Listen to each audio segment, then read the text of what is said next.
kali gandrung birgita ngoten nggih pantes. Oh ngoten, Pak. Oh nggih no. Oh boleh Pak. Mongso bisa gladra lali Nggih, apik. marang yanyi ingkang tuhu rina wengi dadi ati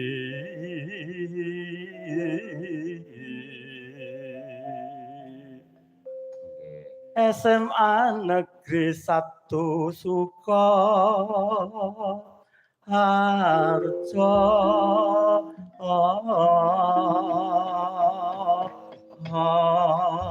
Tepuk tangan lho Pak Srianto. Wah, jan luar biasa Pak. Pak elok sangen lah. Pensiun pripun dadi penggirang apa pripun Pak?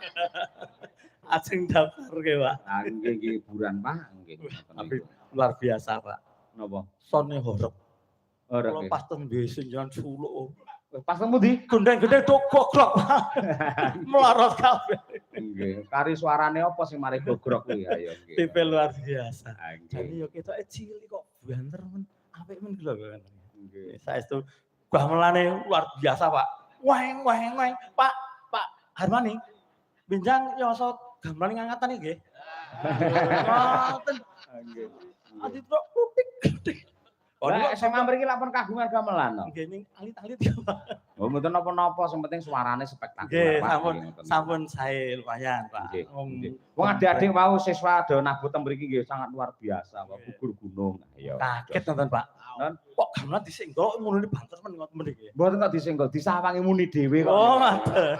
Niku lho, Pak, ampuhe gamelan niku nganti kaya ngoten. Anu Pak Delang, kula niku izin anu Pak Kepala Sekolah mbok bilih tahun depan niku mengadakan pagelaran wayang kulit niku adik-adik niku napa niku dipersilakan duduk di depan sini ngoten lho Pak biar bisa ngematke wayang ngoten lho. Ngematke wayang apa sinden? Ya wayang sak sindene Pak. Wayang sak katut iya. Heeh bener. Wong adate lek wayangan nang desa-desa kan cah cilik mlumpuk ning panggung to. Ah nggih, bener nggih. Monggo dipun damel gentosan napa pripun Pak Sri nggih. Golek sing kaya napa wong nyatane lakon sepene angger gendro wekasan malam bangun tresno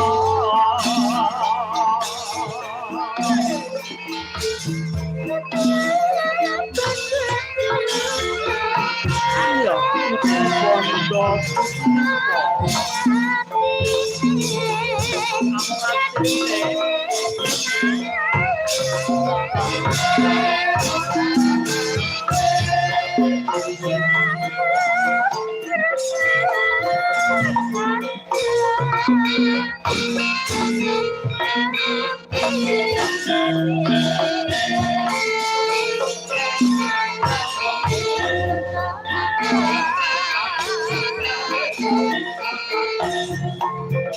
sama umrae